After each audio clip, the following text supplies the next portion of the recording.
This is day 2 of this March 2022 7-day session. And I'm going to continue reading from this book, Silent Illumination by Guo Gu, a Chan Buddhist Path to Natural Awakening.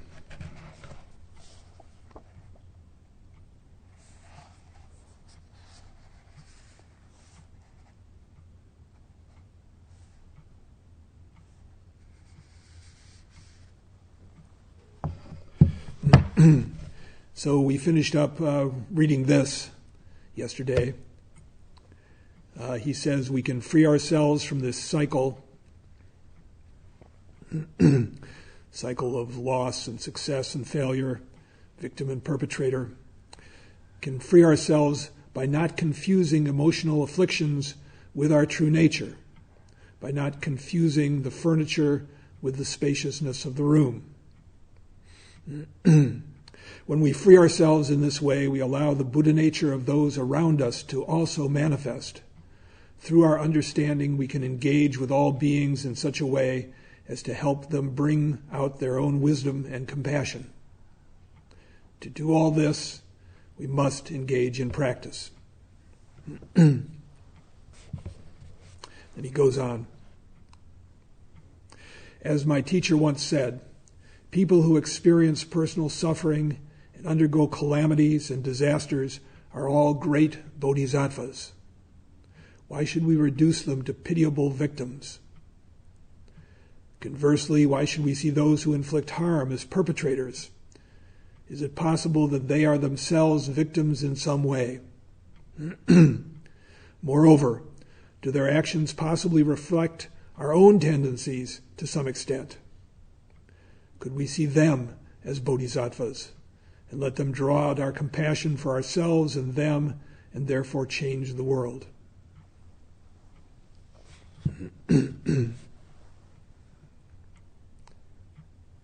For everything that people do, there's a reason, there's a cause. Some people have a tendency to forgive themselves for the wrong that they do because they kind of know how it happens, or they think they do. But when they see others, they assume it's just deliberate evil.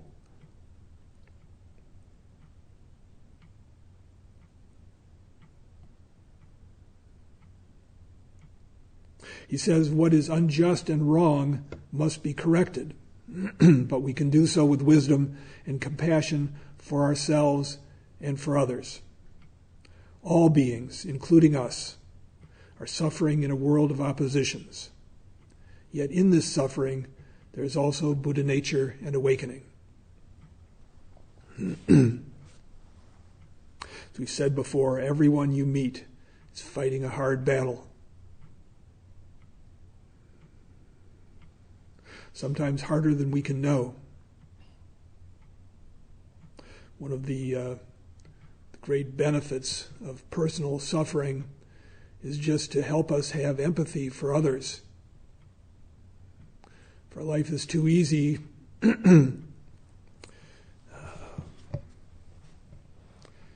of reminds me of the baby boomers saying, well, why don't these millennials just get a job? Everybody's conditions are different. He says Buddha nature is not something we've lost, but it is present right here and now. It's not a primordial state that we have to get back to. If we think like this, then we will create an opposition of past and present. We might even blame others for why we've lost it in the first place. We may see ourselves as the victims of our history, our culture, our education system, and so forth. Many people blame their parents, people in the past who mistreated them.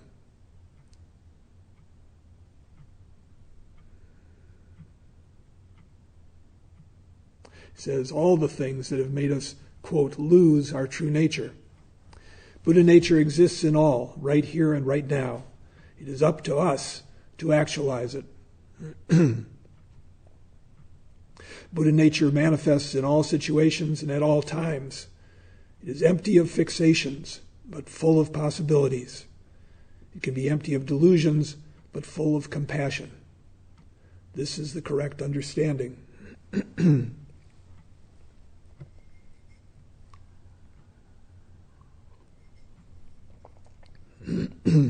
Whatever difficulties we face, it's all good.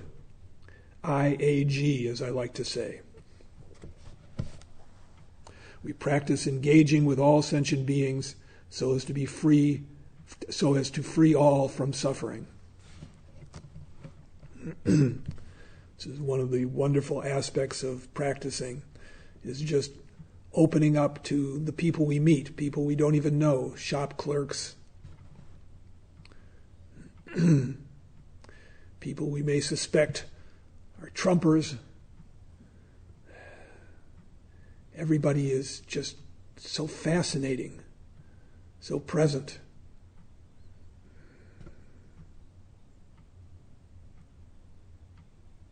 The whole joy of practice is opening up, working with the ways that we've closed down, and beginning to realize that it can change. That's why we're all here.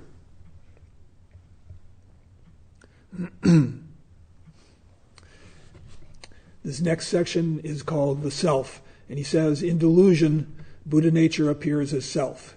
Yet originally there is no self. It only appears as such because we attach to it the sense of me, I, and mine, and all the objects that we hold on to. Self is the result of grasping. Cultivation begins with exposing, embracing, transforming, and letting go of self-referential grasping so we can realize the full potential of Buddha nature as wisdom and compassion. This is a formula he repeats several times: exposing, embracing, transforming, and letting go.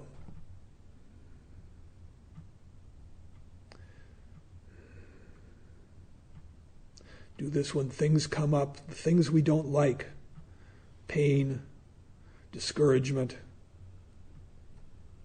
Instead of pushing it into the background, leaving it to fester, we air it out, we bring it out, we see it, accept it. That's the embracing. This is how it is. This is what I'm working with. Then it transforms and we can let it go. For most of us, attachments to our thoughts and feelings, our inner monologues, defines who we are. They are all that we've ever known about ourselves. We're completely entwined with them, and we find it difficult to understand that we are more than just our own narratives, likes and dislikes, that we are originally free. Buddhist teachings point to the moment-to-moment emergence of phenomena in our minds, sensations, conceptions, and give these mental phenomena the general label of mental continuum. This mental continuum is experienced at different levels. At the very coarse level, our experience is that of a self. We have a sense that we are here, separate from what we see there. Even when we use a method of meditation, we feel we are sitting, using a method, and thoughts come and go, invading our mental continuum. There seems to be an I that's sitting and experiencing my thoughts. This I feels like a solid reference point, a center through which we experience everything that's not this center. Of course, even short of awakening, certainly short of full awakening, the solidity of this I begins to dissolve. Find ourselves a little freer. Find ourselves able to, say, enjoy the success of others.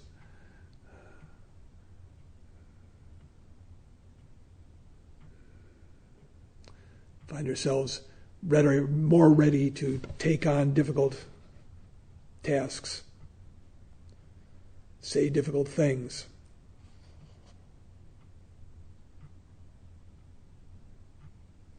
But to one degree or another, this I feels like a solid reference point.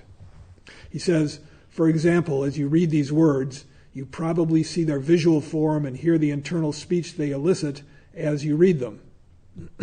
You also feel the sensations in your body as you read and are aware of the one who is witnessing all of these things. In other words, there's you and then all the things you are experiencing. On this very superficial level, you feel there's a mind containing all these objects, and there is someone who possesses this mind, cluttered as it sometimes is. He puts it that way, it sounds ridiculous, doesn't it? Mind containing all the objects, and then someone possessing the mind.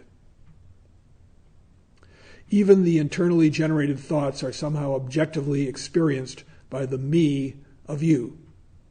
You feel you are the subjective experiencer, and you have a sense of I that is in opposition to the world out there. This sense of I is a byproduct of the natural functioning of the brain's neurological wiring, which generates a sense of self that helps us to navigate the world.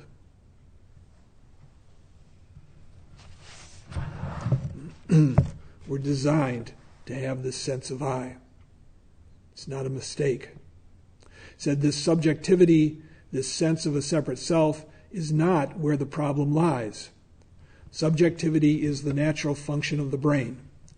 The problem lies with our deep-seated attachment to this me, I, and mine, and the discursive thinking that reifies it into a thing. Well, reify means make into a thing. So literally.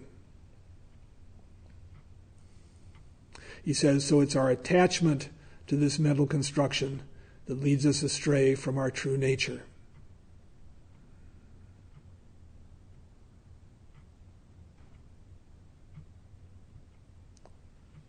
This whole project is letting go of our sense of a solid self. Sometimes people find it a little frightening. They get deeper into their practice and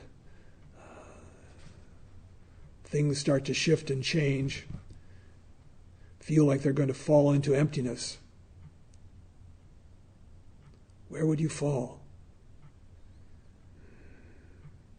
But sometimes we have to come up to the edge, retreat, come up, retreat. Over time, it sinks in. He says, Chan teaches that this nature is intrinsically free from these fragmented, random mental activities that come and go, rise and perish. That's their nature. They liberate themselves, instant by instant, as they come and go.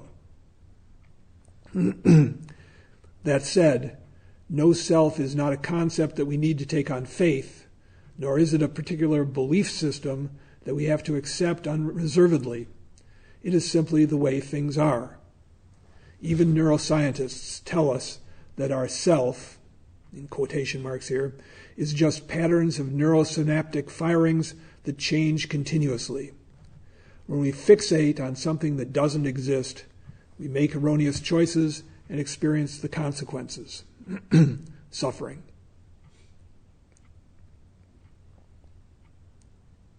So what do we do? He says one way to realize this selfless freedom, this fluid nature, is to apply ourselves to meditation.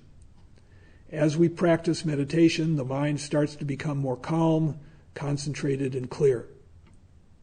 As our discursive thinking starts to subside, the mind naturally becomes focused on one thing, the method of meditation itself. As we progress, a subtler level of experience begins to manifest moment to moment. I call this freshness. There's only the experiencing itself, which is vibrant, not abiding anywhere, and lacks words or language to describe it.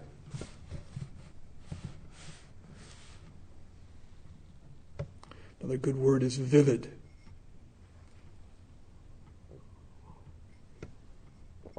Find ourselves suddenly surprised by an object or a color.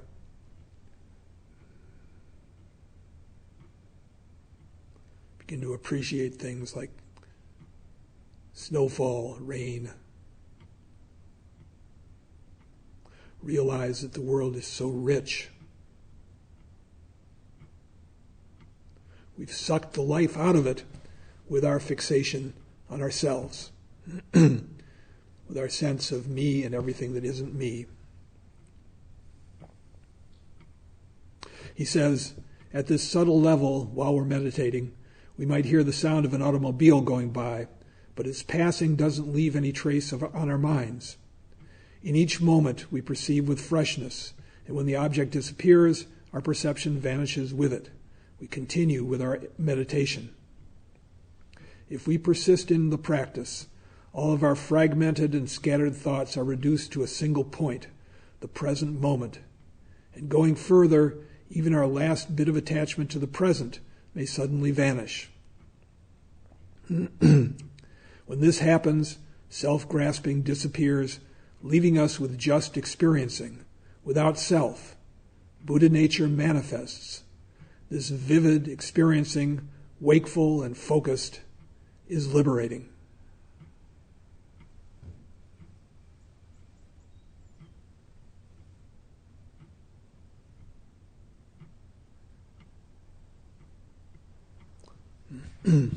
It's astounding just to be completely in the present.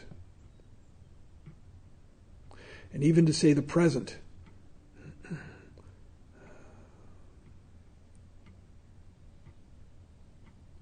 we're just completely there. There isn't any time. When we cut off past, cut off future.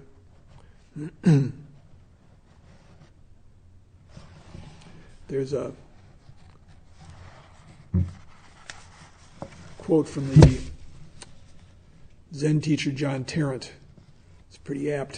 It says, there's a gate in the mind. Stepping through is like leaving the palace that has come to feel like a prison. On the other side of that gate, silence fills the spaces. Nothing is happening but what's happening. There's no urgency. Nothing more is needed than what's here. In that silence and plainness, things step forward and shine by themselves. Though I enjoy seeing this, I don't make it happen. It's not something that can be controlled. Help is unexpected.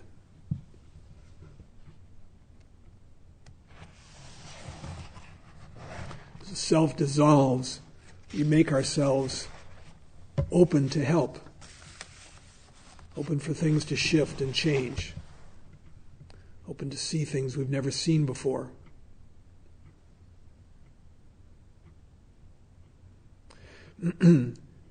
Golgu goes on, that said, our persistence in genuine practice is dependent on our ability to work with the undercurrent feeling tones, all the subtle thoughts that shape our everyday experience. And then he goes on to examine those in the next chapter, which we're going to move to now.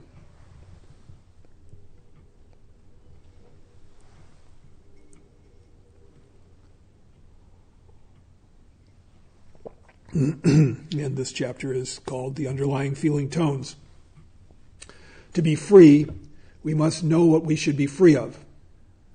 Ordinarily, our minds are cluttered with the thoughts and feelings of everyday living. Sometimes these thoughts are not fully formed concepts, but are simply underlying feeling tones. Most people are unaware of these feeling tones, yet it is precisely these feelings that shape our choices, reasoning, experience, and judgment.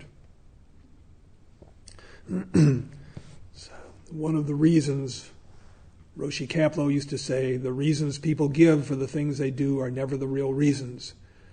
We're not even aware of what makes us do what we do. So much that we're missing, we don't see. He says, we have to learn to recognize them and work with them by cultivating particular attitudes. In practice, we need to develop an awareness of the overall tone of our internal states. By helping us to clear out the clutter in our minds, meditation exposes these hidden internal states so that we can do something about them. Is this clearing itself awakening? No. It is simply practice, and self-grasping may still be present. In the Yogacara, or consciousness-only school of Buddhism, the underlying feeling tones are understood as mental factors. At any given moment in waking or sleeping life, there's always a mental factor present. If, for example, the mental factor of restlessness is present in your mind, then no matter how you meditate, you will not be able to settle down. I call these mental factors underlying feeling tones, attitudes or moods we need to work with because they are often obstructive or negative. They can color our experience and prevent us from seeing things as they truly are. On the other hand, if we become aware of these feeling tones and learn to cultivate the right attitude toward them, then we will feel more grounded. Our wandering thoughts will decrease, and we can become more focused in meditation and life.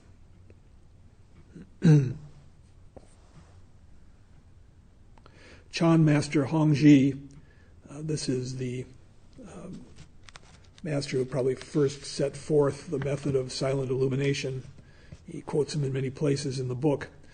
Chan Master Hongji refers to feeling tones as dust-like intentions and concerns that conceal the original bright mirror mind of natural awakening. Hongji teaches that we have to recognize that there is nothing outside ourselves.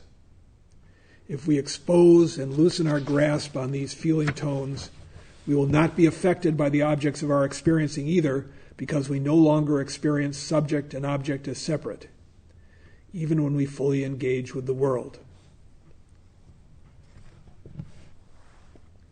And then he quotes him, silent and still, abiding in itself, this suchness is apart from conditioning. Its luminosity is vast and spacious, without any dust. Directly, delusion is thoroughly relinquished. Arriving at this fundamental place, you realize that it is not something newly acquired today. Though it is like this, it must be actualized. To actualize it in this moment is to simply not allow a single thing to arise, a single speck of dust to cover it. Be spaciousness and completely clear. Don't engage with dust-like intentions. Dissolve your concerns. Just take a backward step and open your grasping hands. Beautiful to read, very, very hard to do.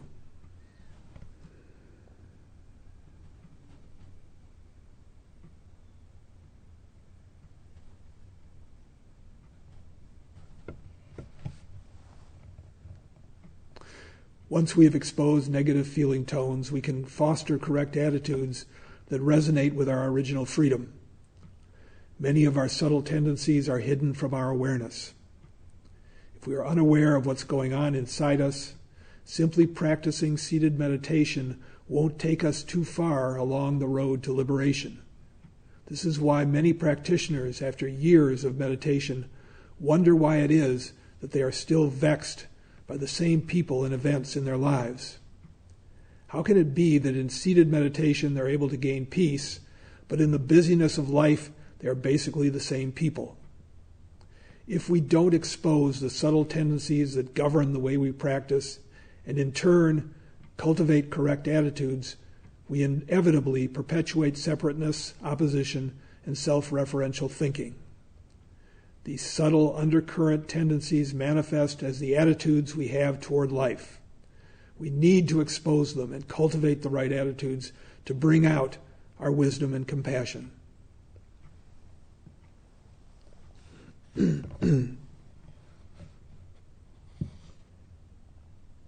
Where do we find them? Find them in all the things we dread. Every time we have a bad feeling, there's something there to look at. getting a reminder. There's grist for the mill.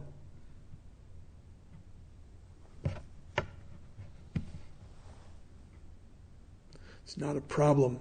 It's a call to action, call to awareness. He says, from a Buddhist perspective, the distinction between thoughts and feeling tones is that thoughts are fully formed concepts, while the feeling tones are subtle intentions, perceptions, or moods, which are subtle thoughts. Whether we realize it or not, there are millions of subtle feeling tones that shape our experience in any given situation. We're just not aware of them. There is no clear-cut difference between thoughts and feelings, yet we make a clear divide between them, which then shapes the way we articulate our inner experience and even understand Buddhism. For example, many people read the Buddhist literature on the importance of having correct view. It's one step in the Eightfold Path, the Buddha's Eightfold Path. And they interpret it as some kind of knowledge or understanding. In other words, as correct thoughts. This is only partially correct. In Buddhism, thoughts and feelings are inseparable. If we can cultivate wholesome attitudes, we would naturally have correct understanding of these things. Therefore, I emphasize cultivating correct attitudes and being more aware of subtle feeling tones. In order to become aware of undercurrent feeling tones, we have to train ourselves to experience them. The more immersed in our inner states we are, the more experienced we become, and the more we're able to navigate them and become skillful practitioners. As we develop the ability to know what's going on, we'll never know everything that's going on. Body and mind are so incredibly complex, so much going on.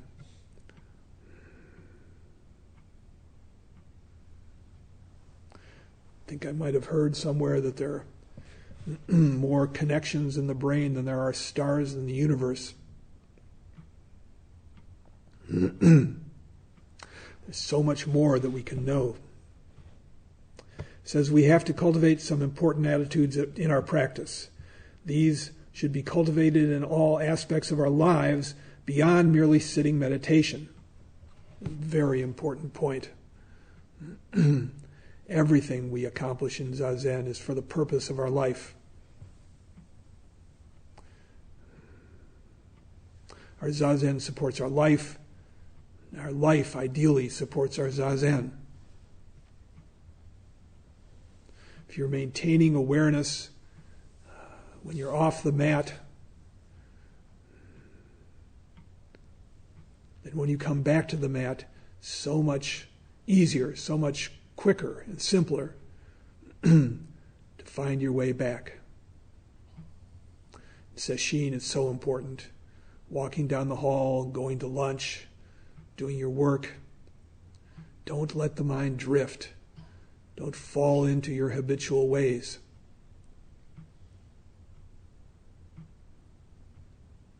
It's bright and alert, aware.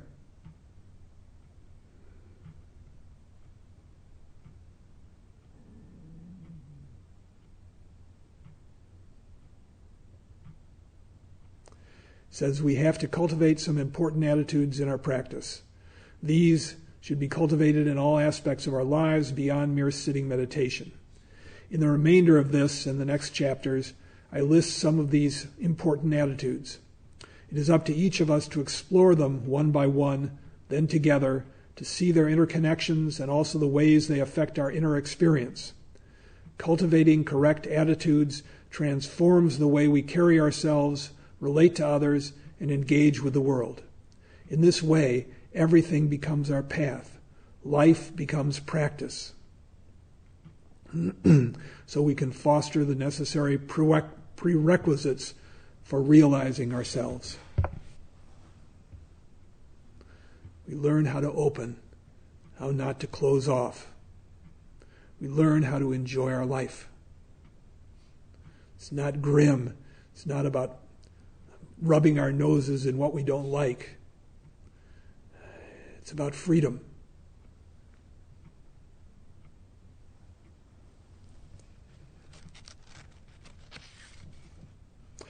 And this next section is called How to Cultivate Right Attitudes. He says we can cultivate right attitudes through a fourfold process of exposing, embracing, transforming, and letting go. When practitioners come across the familiar Buddhist teaching of non-grasping, they think that they have to let go of everything, and that this is something they can do right away, and that once they've done so, everything will be fine. The truth is, we have to first see what it is that we have to let go of. We have to expose our subtle emotional afflictions and negative habits. In exposing them, we may recognize that they have been part of us for a long time, that there is a history behind our behaviors. They may be part of our defense mechanisms and survival skills. So we have to accept them. Oftentimes are things from childhood. Think of a child so powerless in relation to the adults, so dependent on their parents. Even the best parents are going to make mistakes. Child learns, finds ways of protecting itself. They're not always skillful. To the point that Joko Beck makes quite a bit. Then we carry them into our adult life. Defense mechanisms that made sense when we were a child and don't serve us any longer. He says we have to accept them. They're there. They're part of us. It's okay. Only once we accept them will we be able to take responsibility for and work through them. Then we will no longer be under their influence. This is letting go of them. This is a long process, and it's not linear but circular. The more we're able to see, the more we need to embrace. The more we embrace and let our feelings come through us, the more we're able to expose the deeper layers of our habits. The more we work through them, the more we are able to let go and accept ourselves. In time, we become freer. This letting go is actually the easiest part of the process because it happens naturally and suddenly. But we must first do our preparatory work. We cannot anticipate when those habitual tendencies will release themselves, and we cannot will it to happen. In fact, this is completely counterproductive. When those tendencies are tendencies to, say, anxiety, dread, we want it to go, we want it to go. We're impatient. We have to expose it, which means we have to accept it, we have to embrace it. Have to let the process work.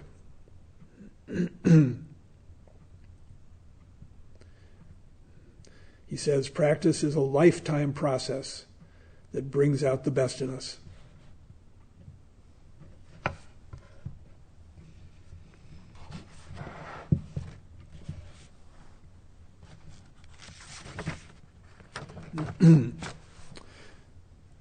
So I think we have time to begin on the first of those attitudes. This is contentment. The first attitude we have to cultivate is the feeling of contentment. Contentment counters and overrides our constant tendency to grasp and chase after things. Contentment has the flavor of being at ease, grasping nothing, lacking nothing. It is being open and leisurely. In this state, we don't make anything into a big deal, while at the same time we engage with the freshness of each moment. Cultivating an attitude of contentment is engaging with, and yet not grasping, at causes and conditions. We're swayed by causes and conditions when we feel a sense of lack and when grasping is present. We inevitably get sucked into the vortex of grasping and rejecting, having and lacking. These polarities bring up all sorts of other issues, such as trying to escape from who we are, or alternatively, trying desperately to be someone we're not. Of course, contentment means being okay with who we are. As I first heard in AA, being comfortable in our own skin.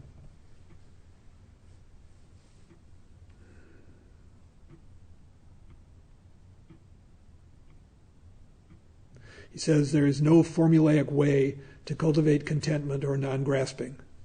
We need to personally explore the flavor of contentment and digest this feeling little by little, becoming familiar with it in our lives. We can't just force this attitude on ourselves and expect to be able to plow through all of our problems. Contentment is not a mere concept. We need to appreciate the depth of what it means to be content. It's not just being disinterested or detached from everything.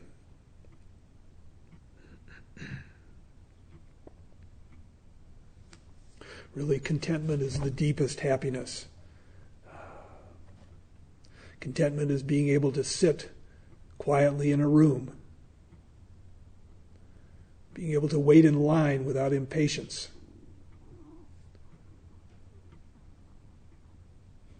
being okay when we're late somewhere,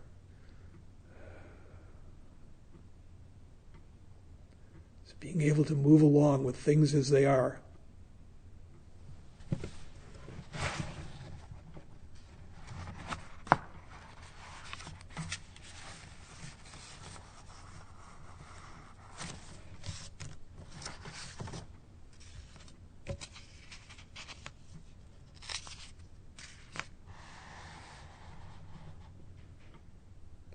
Contentment is being here. There's a guy named Sam Harris, a neuroscientist and a Buddhist meditator, said most of us spend our time seeking happiness and security without acknowledging the underlying purpose of our search. Each of us is looking for a path back to the present. We're trying to find good enough reasons to be satisfied now.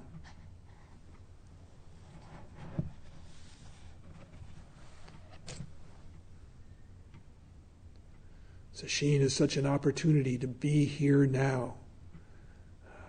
In fact, it's the best way to do Sesshin. Don't worry about what's coming next. Don't get into thinking about time. Don't worry that you can't handle what's coming up. You can. Especially if you're not tied in knots by trying to avoid it.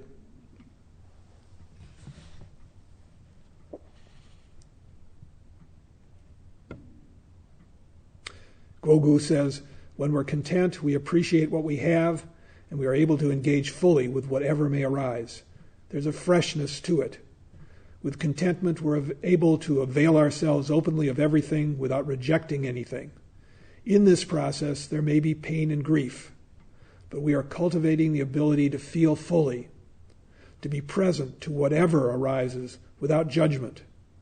Allowing such feelings to move through us will make us stronger. We are incredibly resilient. Our hearts and minds will eventually accept and release whatever comes through us. Don't think that your suffering has no purpose.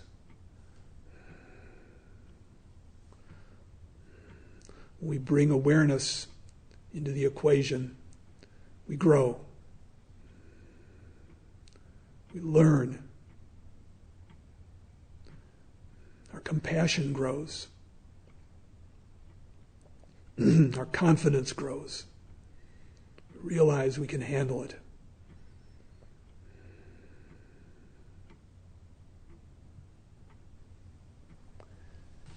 He says, to do this, we have to be in tune with the body and anchor ourselves in it. Contentment resides in the heart, and it has an associated bodily component. Of course, everything has a bodily component. We experience everything in our bodies. It says the easiest way to become familiar with contentment is to physically relax the body. We relax from the crown of the head to the toes, section by section. We relax the skin, pores, muscles, tendons. This means actually feeling different areas of our bodies. Most people are so out of tune with their bodies that they don't really know how to relax or what their bodies feel, so this requires practice. It helps when you take your seat just to make sure the body is relaxed. Shoulders loose. No strain.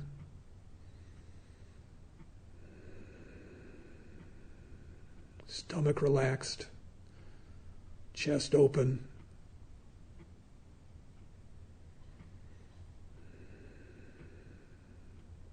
This is something we can do a lot with outside of sesshin.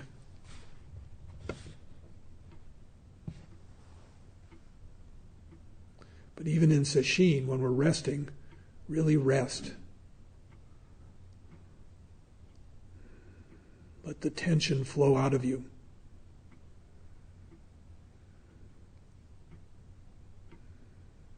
See where you're blocked. Release.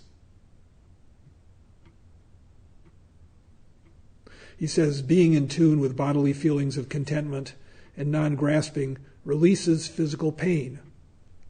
For example, sometimes after long hours of sitting meditation, we experience waves of bodily pain and an attitude of repulsion sets in. Naturally, we want to escape the pain. If we are oblivious to the subtle undertone of repulsion, the pain becomes more acute and intractable. Soon our whole body is burning up. However, when we expose what is happening within us, we can detect whether we are feeling aversion. Perhaps we are bolstering this discomfort with stories and images. Is there an underlying tone of fear? When aversion is present, pain becomes exaggerated. So if any of these negative feelings are present, we need to first expose our attitude and then relax the body physically. Only then will it become easier to soften our negative feelings and to release them.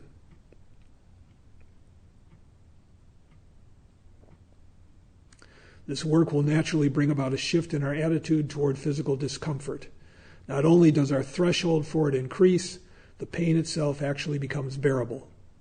But if we can't even recognize how we're feeling and how it is shaping our actual experience, how can we let go of negative mental states?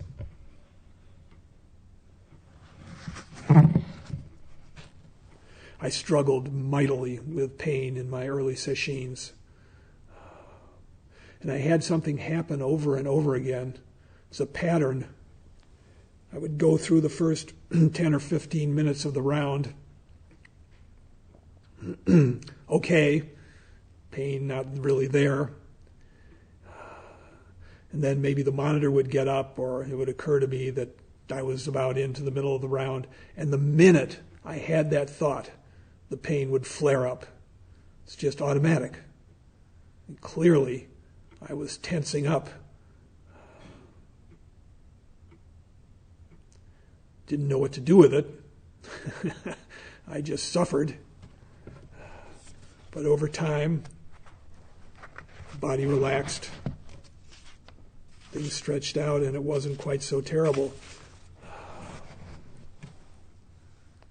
But even after many years, I remember going to Roshi once and just talking about how much trouble I was having with physical pain. And he said, John, you just have to trust the process. And something turned. Not that the pain went away, but it's just more workable. Not dealing with pain on top of pain.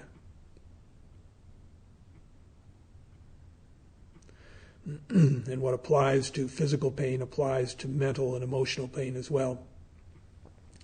Okay, we're at our time limit. We'll stop now and recite the 4 vows.